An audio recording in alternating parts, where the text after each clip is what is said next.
Quantum फिजिक्सनुसार आपल्या विश्वातील 96% dark matter आणि डार्क एनर्जी आहे. याचा अर्थ आपण ज्याला जग म्हणतो तो केवळ 4% भाग आहे. संत ज्ञानेश्वर महाराज म्हणतात, आपण ज्याला मी म्हणतो तो अहंकार केवळ पाण्याचा थरात आहे. काय होईल जर हे सर्व थरात थांबले? आज आपण 700 वर्षापूर्वीच्या अध्यात्मात आणि आधुनिक विज्ञानात असा एक अद्भुत समन्वय पाहणार आहोत, जेथे मृत्यूचाही अंत होतो. चला अनुभवूया अद्वैत्वाचं अमृत विज्ञानाच्या डोळ्यातून. व्हिडिओला पुढे जाण्यापूर्वी जर तुम्हाला विज्ञानाच्या डोळ्यातून अध्यात्म समजून घ्यायला आवडत असेल तर आपल्या चॅनलला आता सबस्क्राईब करा, बेल आयकॉन दाबा, या व्हिडिओला लाईक करा, जेणेकरून हा विषय जास्तीत जास्त लोकांपर्यंत पोहोचेल.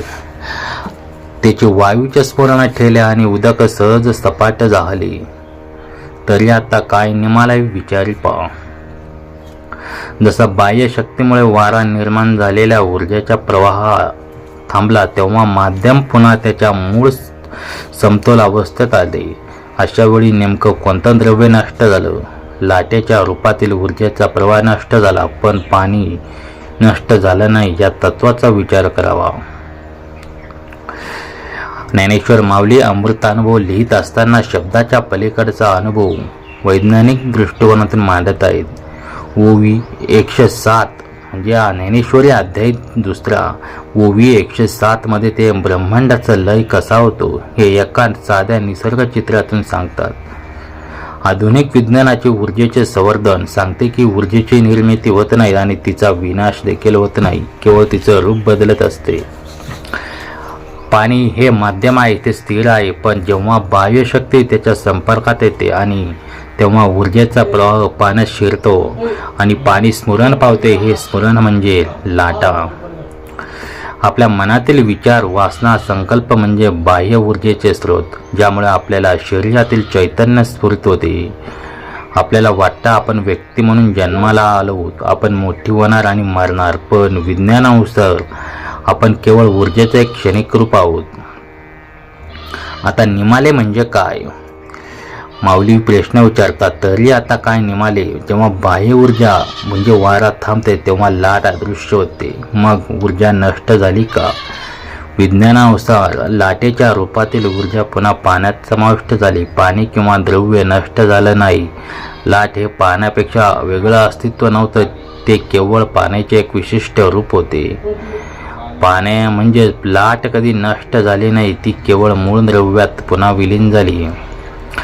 या तत्वाला समजून घेण्यासाठी बर्फ आणि पाण्याचे वैज्ञानिक कारण किंवा उदाहरण देता येईल. पाण्याचे तापमान कमी केलं की बर्फ तयार होतो. बर्फ म्हणजे पाण्याचा विशिष्ट आकार. जेव्हा तापमान वाढतं तेव्हा बर्फ वितळतो आणि पुन्हा पाणी होतं. काही नष्ट झालं, बर्फाचा आकार गेला, पण H2O म्हणजे पाण्याचे रेणू तेच राहिले. मग विनाश कशाचा करायचा? क्वांटम फिजिक्स सांगते की सर्व भौतिक विश्व एका क्वांटम व्हॅक्यूम मधून तयार झाले आहे. ही व्हॅक्यूम रिकामी नाही तर ऊर्जेचा महासागर आहे. जेव्हा या महासागरात स्फुरण होते तेव्हा कणाचा जन्म होतो. जेव्हा स्फुरण थांबते तेव्हा कण पुन्हा महासागरात विलीन होतात. ज्ञानेश्वर महाराज सांगतात की ज्या क्षणी तुमचा अहंकार शांत होतो तेव्हा तुम्ही मूळ स्रोतात विलीन होतात. स्फुरण ठेले म्हणजे सर्व कंपन शांत होणे. जेव्हा कंपन शांत होतात तेव्हा तुम्ही मूळ समतोल ब्रह्म आहात हे जाणवते. हे तत्वज्ञानापुरतं मर्यादित नाही. रोजच्या जीवनात विज्ञानाच्या डोळ्यातून याचा वापर कसा करायचा? ध्यानाच्या माध्यमातून आपण मनातील कंपनांना शांत करते. ही कंपना शांत झाली की आपण मूळ समतोल अवस्थेत अनुभव घेतो. जैविक शास्त्रात शरीराचा समतोल राखण्याच्या प्रक्रियेला होमिओस्टेसिस म्हणतात. ध्यानधारणा ही शरीराला या समतोल अवस्थेकडे नेणारी एक वैज्ञानिक पद्धत आहे. वैज्ञानिक दृष्ट्या मृत्यू म्हणजे केवळ ऊर्जेचे रूप बदलणे. आपण शरीर नसून शाश्वत ऊर्जा आहोत हे जाणवल्यावर मृत्यूची भीती उरत नाही. माऊलींची ही ओवी आपल्याला एका वेगळ्या वैज्ञानिक दृष्टिकोनातून विचार करायला लावते. आपण ज्याला विनाश म्हणतो तो केवळ एका रूपाचा बदल असतो. विज्ञानानुसार आपण कधीच संपत नाही, केवळ आपली अवस्था बदलते. अमृत म्हणजे ते कधी मरत नाही आणि अमृत अनुभव म्हणजे तुम्ही ते स्वतः आहात हा वैज्ञानिक अनुभव.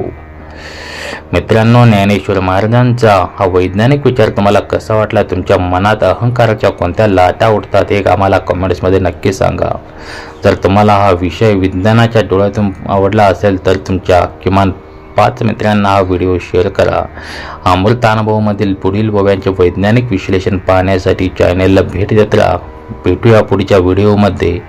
रामकृष्ण हरी. जय हरी माऊली.